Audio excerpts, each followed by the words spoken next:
gospel that you're hearing, or there's a problem with you who is the hearer. The essence of being in God's presence is to change. Listen, the essence of being with God is to change. The reason why we're with God is so that we may change. Nothing else is the reason why we're here. The reason we troop to Zion every Sunday morning and every week midweek service. In Lagos we do once a week. When the children of Israel were with God, it was every day at a certain time. And even in heaven, there are times of meetings. In heaven, there are worship moments. And just like in the military, wherever you are standing, the moment you hear the trumpet or the cornet, the moment you hear it blast, everywhere in heaven, wherever you are, they go down on their knees and they worship this God. He is the one that gives light to the whole heaven. The Bible says, for there is no turning of darkness with him. There's no shadow or turning with him. It doesn't just talk about his character, it talks about his physical reality. Meaning that when he's seated on the high heavens, on his throne, he gives light everywhere, so that even if you stand behind that light, you will not see darkness in front of you. That light goes through you. And that's why the more you are staying in his presence, the more light you have. Men who spend time with God have light in their inside. They have illumination. It looks like they're clear inside. But we come into a generation, people, what matters to people more is what they have to get. It's what you have to give to them. It's what's in it for me. That's not it. That's not the things that drove men like James and John. John came to a point and he says, that which we have seen and which we have touched, that which we have looked upon and our hands have handled of the tree of the things of the spirit. He said, that same thing we talk to you about. I'm not talking to you about just anything. I'm talking to you about the things that we have seen, we have perceived, and we have touched and we've handled. Peter came and said, we were with him on that holy mountain. We were together with him when he was transfigured. What Bible was James using when he was sawn apart? There was no Bible, as it were. There was no Bible. Some of us need even the encouragement of people to be standing still. There was no word of God in the physical letter aside the scroll in those days. In Bible days, there were no Bibles. Paul wrote letters. The same thing we call Bible today was the things that Paul wrote. What was that thing he was bringing it out from? Where was he bringing out the inspiration from? Because when you see a man pen things down, it means there's a depth from where he's coming from. There's an insight from where he's pulling out these things. Was that place where Paul was saying, ignore my bonds because they have been for you glory. He says, for me is death, for you is life. Where was he talking from? He was talking from a reality. John was speaking from a reality when he said, when they said they were going to put him in oil and he agreed to go in hot oil, he was speaking from somewhere. We live amongst young people who are driven by all kinds of passion, all kinds of lust, and they forget that this whole thing will come to an end one day. Listen and listen to me. I say to you clearly, this whole thing will come to an end one day. The Bible says, and our works will be presented. It said the book will be opened and books will be opened.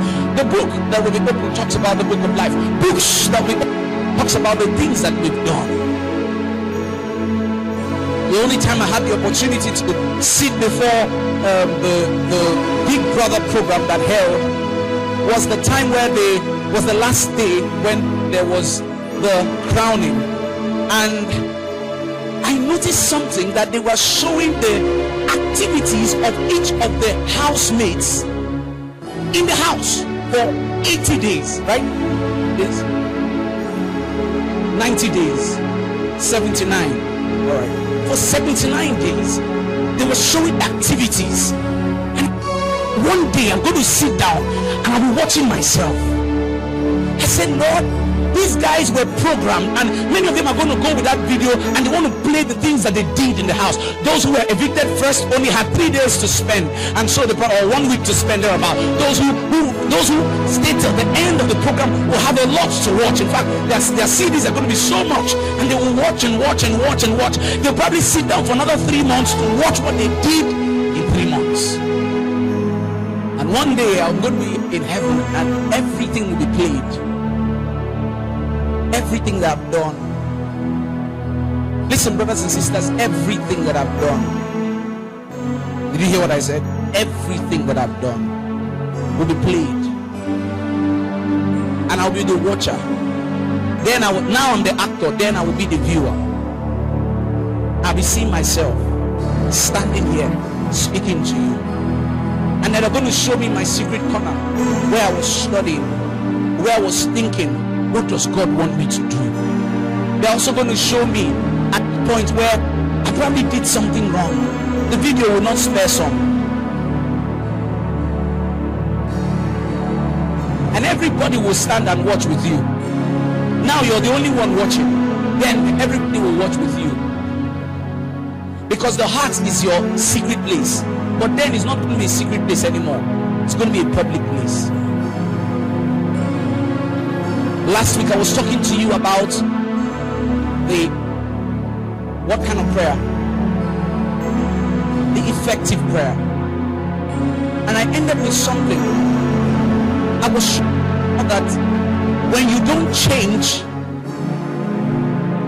something happens. You remain a child. And I showed you how Adam at day 3 after creation was a 3-day-old baby. Though he was a big man, but he was young. He was a baby, and it was easy for Satan to pick him up. I told you that's the reason why when people come before God's presence and they don't make effort to change. Listen, the reason why God's word is coming to you is so that you will make effort. You will write down places of change. Just like a sculpture, you are a sculpture in the hand of God, chiseling you out, putting it and chiseling you out. Initially there were large that were falling apart. When he puts it, it breaks out. Those were the great things that were falling out of your life. Maybe it could be the weakness of smoking. That was very huge. The moment he put in the chisel, it fell off. Huge. And you made a great testimony. Once I smoke, now I don't smoke anymore. It could be drinking, alcoholism. It could be woman battery. It could be fornication. It could be adultery. It could be it was a big chisel. He put it there and removed it and fell off.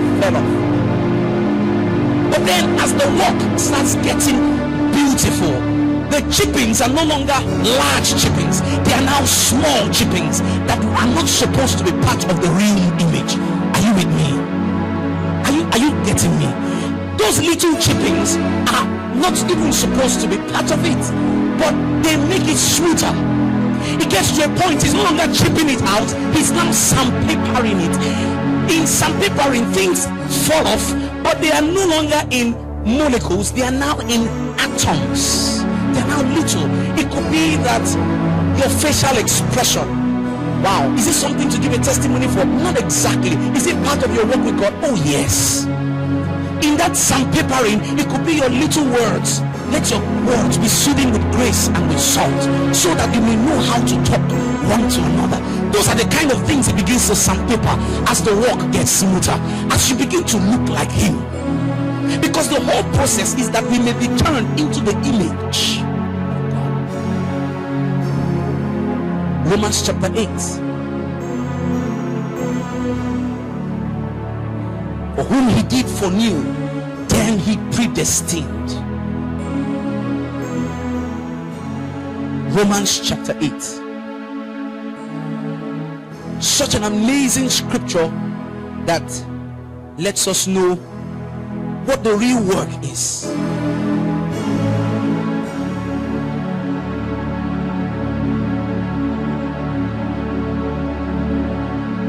From verse 29, he says, for those God foreknew, he also predestined. What he meant by predestined was that he pre-planned you. He had imagined you from the beginning of the earth to become to the likeness of his son. Can you imagine? This is the idea. There is a big mold. There's a mold already, and the idea is that in what God is making, you should be looking like the original template. Our job here is to point people to the image, the real image. So as we look face to face, we are changed to an image.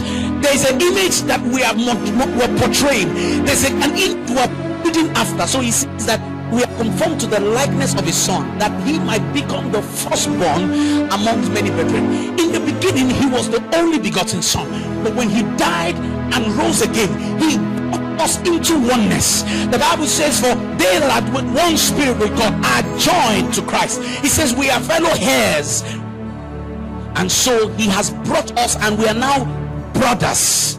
So he says that he will now become the first on the line, meaning that the same thing that he has is the same thing that I have. The same abilities he has is the same abilities that I have. Can I hear believing amen?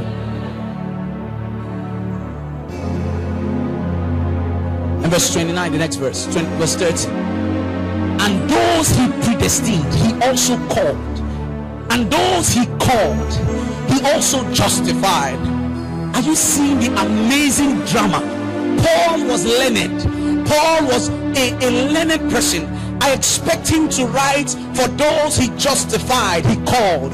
No, he wrote it in the reverse. He said, to the spiritual mind, for those he called, he also what? Justified. Meaning that when people answer to the call in their mess, that's when they become justified. It's amazing how he can call the messed up person and bring him to a point where he is justified. And then he's not just justified, he is now glorified. It means that as we walk with him, there's a certain level of glory that rubs off on us. It's the glory in partnership. It's the glory that comes from relationship with the Father. There are several levels of God's glory. One of them is the glory that we get when we spend time in God's presence. Do you know that as I'm speaking to you right now, there's a glory that is pouring off on you on this service? You are not the same person that you came out of your house. Not just that as I'm speaking to you, as the service went on and as we worship God, many of us are yet to understand how it is to worship God. I'll soon show you. But as we were worshiping God, as we were worshiping him, God was seated down here receiving it. And that's why many don't understand. If you know the Trinity and the principalities that sit down here, you will not behave the way you behave. The Bible says that Moses, which is another level of glory, was with God for 40 days and 40 nights. He ate nothing, he drank nothing. He just kept listening to God. God was talking to him the laws. God was revealing himself to him. The Bible says, and the glory of the Lord descended on the mountain. And the Bible writes, and the Bible says, and when Moses was done, he came down with the commandments. He came down with a new revelation. Brothers and sisters, the Bible wrote it clear that Moses did not know that the skin of his face had changed. It's amazing how a man was looking at the scripture, was studying, and he lifted up his face only to realize that he has changed. The little things that we do and the little things that we share, what it does is that it changes us. This man had the opportunity to spend time with God. We have few times to spend time with God, and yet we don't even take it serious. We play with it. You have a job that takes away your Sunday and you allow it. You have a job that takes away your midweek service and you're happy with it. And you're okay with it. The Bible says that Moses, when he came down, the glory of the Lord had literally covered him, that people could not look at his face.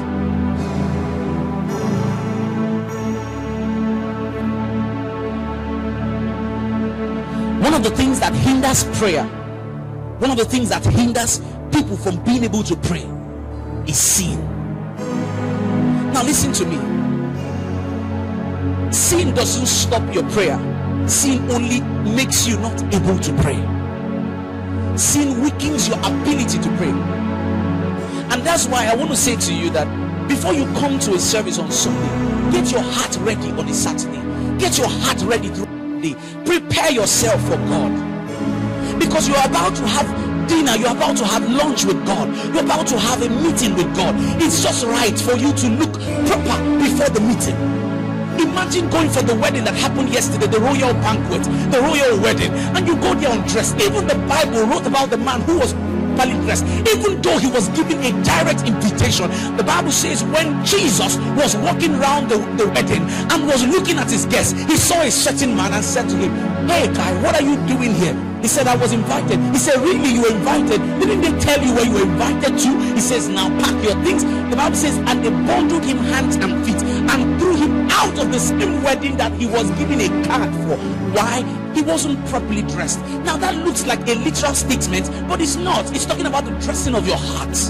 Because we don't worship God with our bodies, we worship him with our spirits. True or false? So if I'm going to worship the Father, I must prepare my heart. But I don't need a month to prepare my heart.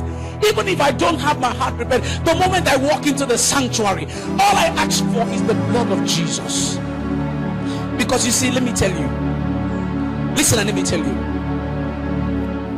If you are staying in the United States of America, I've not read the scripture, sorry. But if you follow me well, you know I've read many. If you stay in the United States of America during the snow period, you probably will have a bath once in days. Averagely, you have a bath once in 7 days. It is estimated that the whites, those in the snow time, they have a bath once in 7 days. If you live in places like South Africa, you most likely may have a bath once in 2 days. Averagely. If you live in places like Nigeria, in Jos, you would also have a bath once in maybe days. They will need to remind you a day you've not had your bath, but then you probably will have your bath the next day. Am I right or wrong? But if you live in places like Lagos,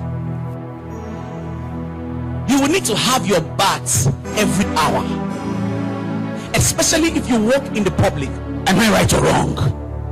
Now listen to me. The issue is not whether you had your bath or not.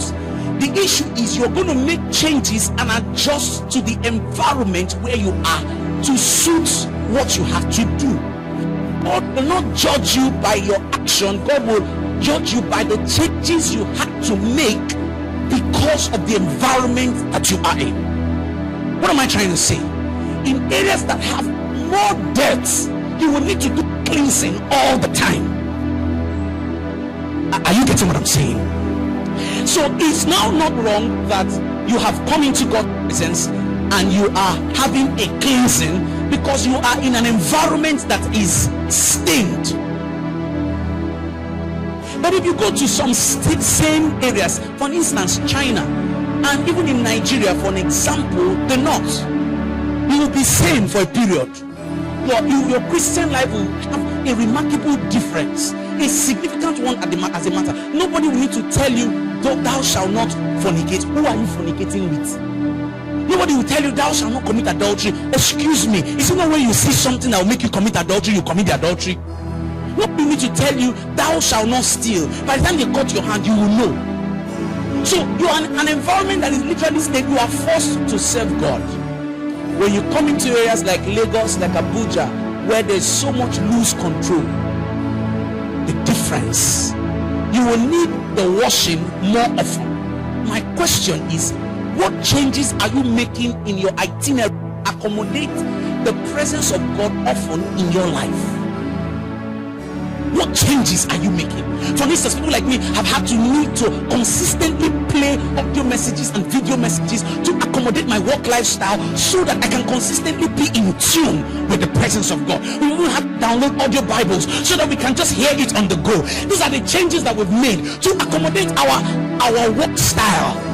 And you understanding the virus-laden environment where you are, You expose yourself to all kinds of things, and these things pollute your life. After a period, you wonder why your Christian life is down. You wonder why you're not changing. You wonder why you're not making significant growth after 3 years in the church. It is your problem. It's your fault, and God is holding you responsible for the changes you refuse to make, for the adjustments you refuse to make. You have to make those adjustments. Nobody will take the responsibility for you. No matter how much a husband loves a wife, he can make breakfast for the wife, he can do everything for the wife, but he cannot give eats for the wife. He cannot drink water for the wife. There are some things that only you can do for yourself. You have to go on your knees to pray. You have to get to church. You have to drag yourself to church. I have a DP one time that showed a man dragging himself to church, and we could see the dragging from the amount of digging of the floor his leg has made in contact with the soil, because he had to go a distance dragging himself to church. Sometimes you have to tell yourself, no, hey, I've got to stop this. This has got to stop. The Bible says, don't you know that your bodies are instruments unto righteousness? You need to sit down and write. See, after service, you don't just jump out and greet every other person, and no meaningful change, transition has been written down. No goal, no meaningful plan for your Christian life has been made. You must write it at the corner of your book. And as I'm talking, I expect you to be writing it already. The things you're going to alter in your life. You never meet with God without any responsibility of saying, I want to do this.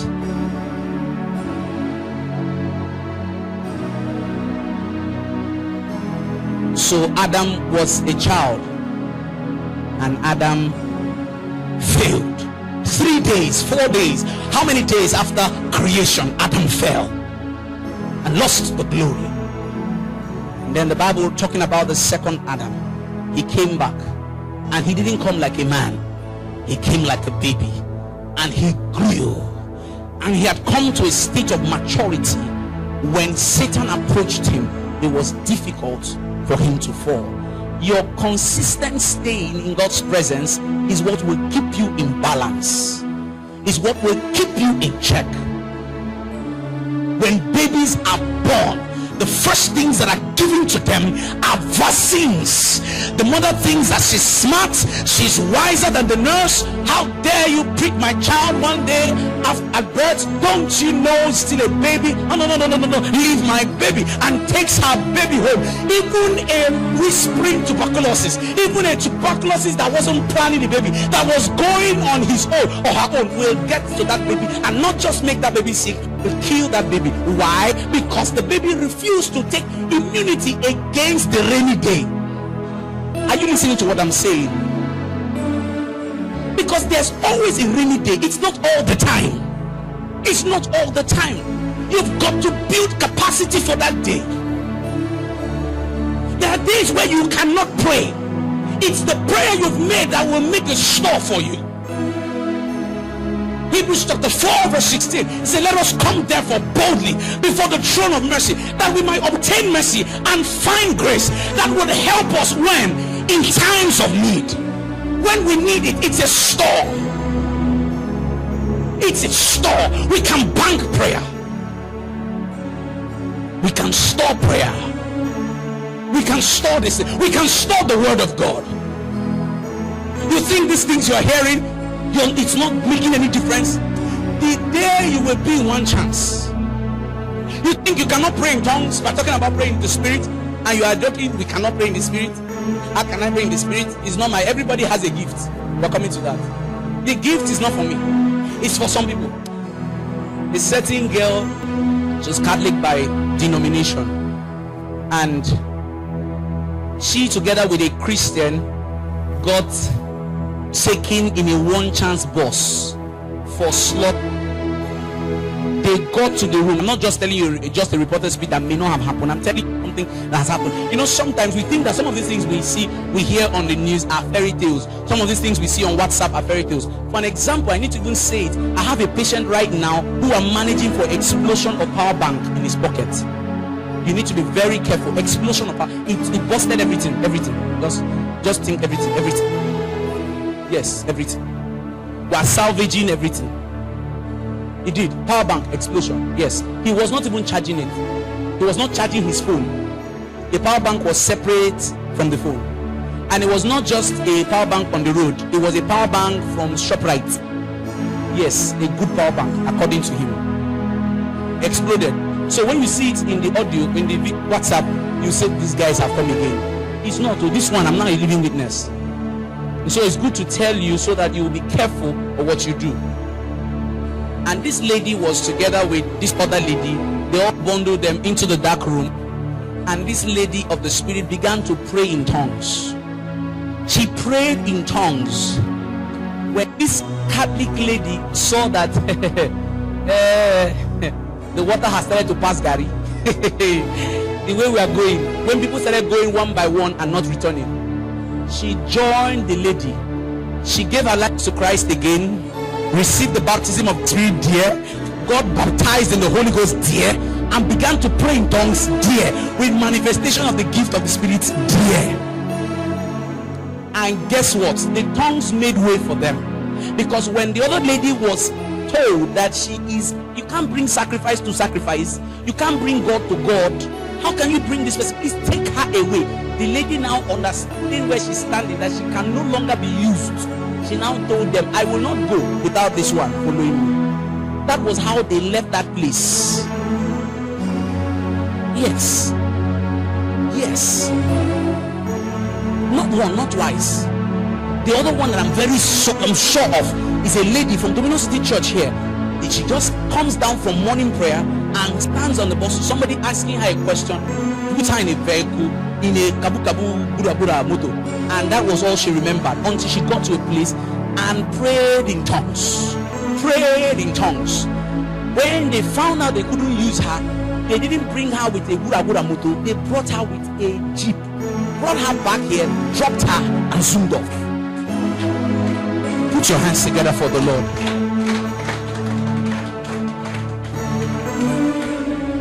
Now, what am I talking about? I'm talking to you about making changes as well. I don't know how I got here, but let me show you a few things while we continue from last Sunday in 1 Timothy. 1 Timothy.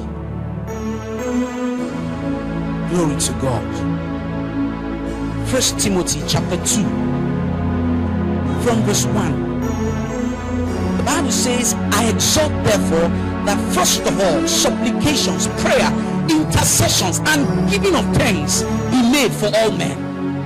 Your prayer is incomplete without these things: supplications, intercessions, and giving of thanks. People finish their prayer and come out as if they are fighting with God.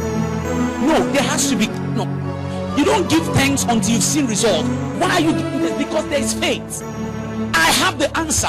You know, Mark chapter 11 verse 24, it says, what things soever you desire, when you pray, believe that you've received it, then you've got it. That belief is bringing it into reality. Are you listening to what I'm saying?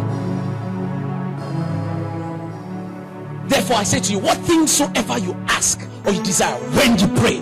Notice there's no comma. When you pray, believe that you receive them and you will have them.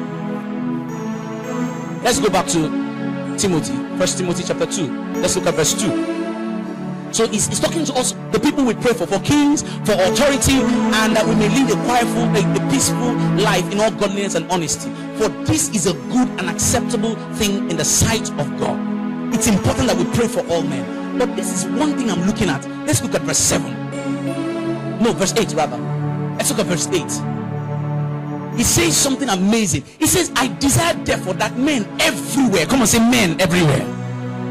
He says, lifting up holy hands without wrath or doubting. Lifting up holy hands, it's difficult. Like for instance, when the worshippers were ministering and you all just sat down looking at them as though you were entertaining you. No, There are certain postures that are required in prayer.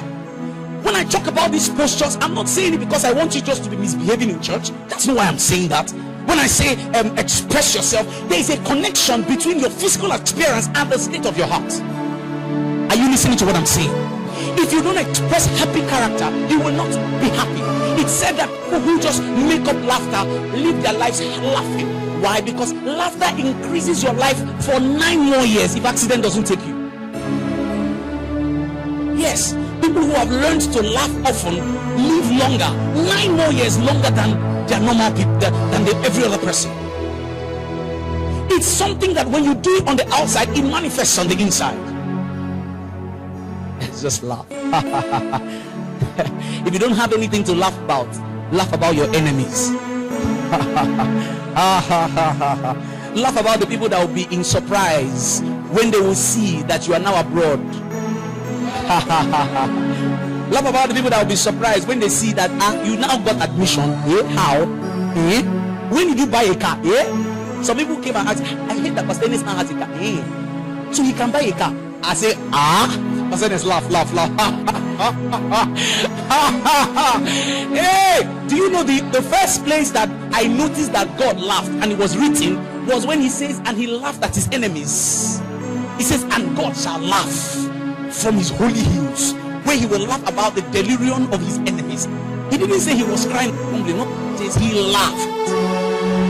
It's an attitude, a physical attitude, but guess what? It has a reflection on your heart, on the state of your spirit. For instance, which was saying, and we shall dance, and you still sat down. There are postures in the spirit, for crying out loud. Listen, even if you don't want to pray, take a posture of kneeling down. There's the feeling of praying that comes. It may turn to sleep sometimes, but keep staying there. Keep doing it often. Even if you don't feel like praying and you lift up your hands before God, there's something that happens. Because let me explain something to you. There are spiritual portals that we don't know about. It's your eyes, your openings, your ears, your mouth, your nostrils. These are portals. The openings of your body are portals between the physical realm and the spiritual realm. When anybody dies, his spirit comes out more often from his mouth. There are portals in the spirit. They come from your mouth, they come from your ears. That's how demons enter, and that's how angels enter. That's how the Holy Ghost enters. He's air, remember.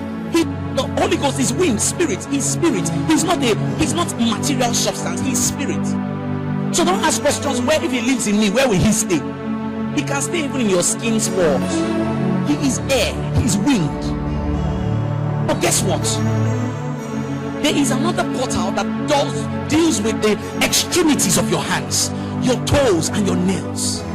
When we lift them up before God, we make contact with the heavens. We make contact with the spirit being, and that's how we're going to pray right now. You don't just make contact, you push things. Imagine that hand that you lift up and you stretch it towards anything. That same thing moves. That's why he says, lift up your hands, oh cast down. So he says that this is how I would like you to pray. I like you to lift up your hands. Holy hands. He called it holy hands. You see, this hand, holy. Pastor, you don't understand. These hands has done things. He called it what? Holy. Say holy. Come on, say holy again. Lift up those hands. Hand down. Then his wrath or doubting, meaning anger or controversy, arguments. These two things are: one, an unforgiving spirit. The other one is doubt, or not exactly doubt, guilt. When there's controversy, there's arguments, there's strife in your spirit. You are not coming to God's presence feeling like he will not answer me, he will not hear me, I'm not worthy. He says when you lift it up, let's make sure these two elements are removed. One of them is anger, meaning somebody is upset. That guy, don't worry, he's a talking for another thing. Lord, we'll talk about it after the service. Let's just be worshiping. He said, God says, let's just get it. We must settle it now. He said, God says, leave me alone on this matter. That guy will sort him out another day when I'm back from the spirit. For now, I'm in the spirit. Let's worship. He says, no. The way I want you to lift up your hands is to lift it without wrath or doubt. Something is happening. The Bible now explains to us. Remember that Paul was writing these things because he had an experience. He understands what it is like. And that experience has to do with the Acts of Apostles chapter 2. The Bible says, and let's take it from verse 2. Media, help me quickly. And the Bible says, and they were together in one accord. They were together in one accord, in one mind. In one mind. Higher. When the day of Pentecost was fully come, the Pentecost was not as a result of the meeting. The Pentecost was a day that the meeting happened. Are you listening to what I'm saying? Do you understand that? Now, you don't call that day Pentecost because the Holy Ghost came that day. No. The Pentecost was a feast that was celebrated already. But the people were celebrating it outside, not knowing it was the visitation of the Holy Ghost. Watch out for major spiritual moves. Things happen in those days. God does not overlook spiritual moves. That's why Jesus had to be born during the Passover. Or rather, Jesus had to die during the Passover. Jesus had to be born on a certain period. The Bible says when that day was fully come, they were all together in one accord, in one place. Oh, let's follow this story. So sweet. The next verse. The next verse. Verse 2. Oh, it says, and in verse 2.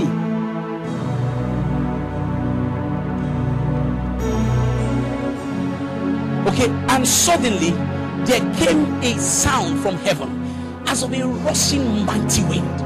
I can imagine that when they were there at that time, their hands were lifted up to God and they were expecting infilling of the Holy Ghost. And as their hands were lifted, they were together with one mind. They were not thinking about their pot of soup and their lands and their cars and the things they had. No, all their desire was to see the Lord. All their desire was to have fellowship with the Father. And as they were there together in one mind and in one accord, what it means, it wasn't talking about the Honda accord, it was talking about their heart accord, accordance of their hearts. The heart. And as they dwelt together, the Bible says, suddenly the Holy Ghost rushed in.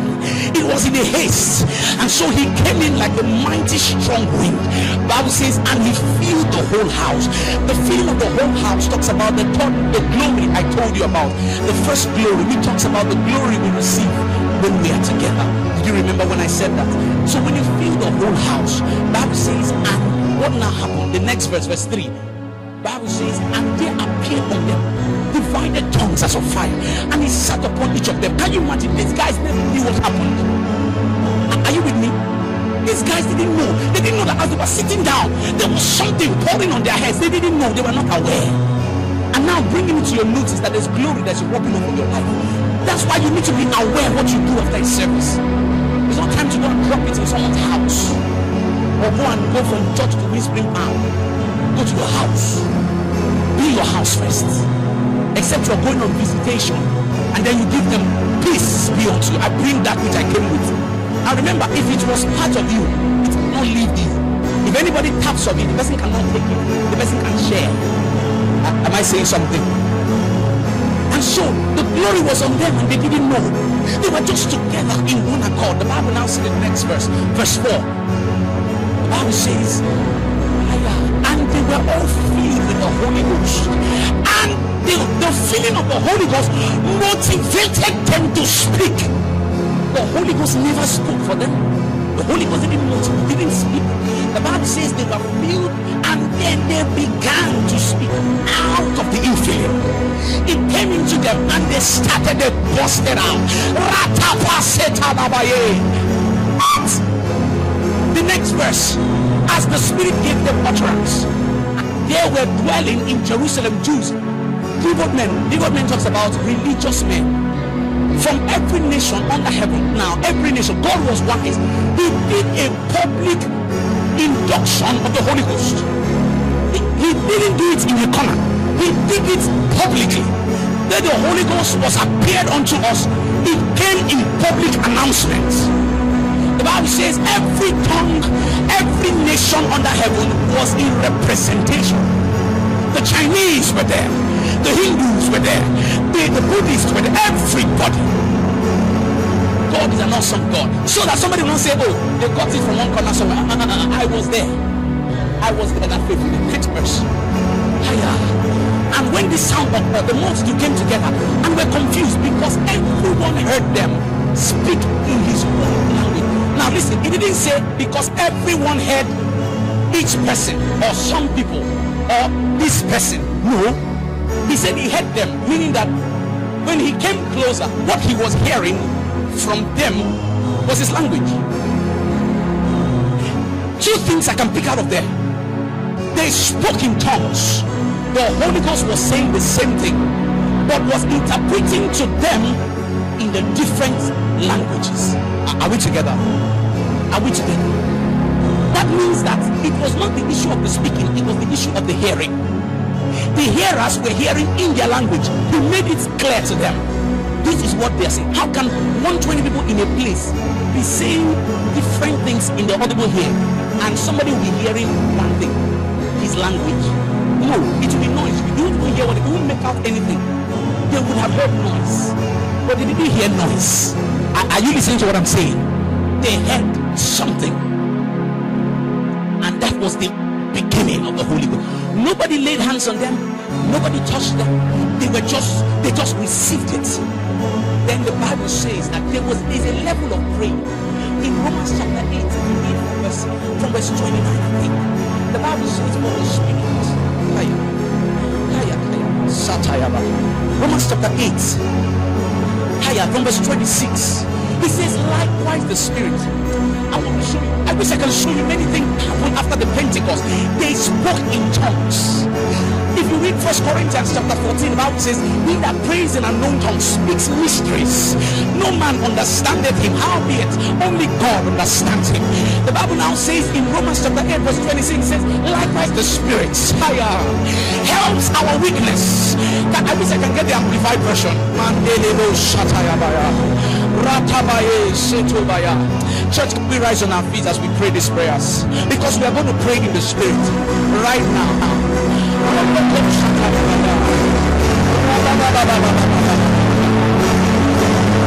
Listen, just listen a bit. He said, unspeakable yearnings and groanings too deep for utterance. There was a level of prayer that Peter prayed. He was no longer speaking. He was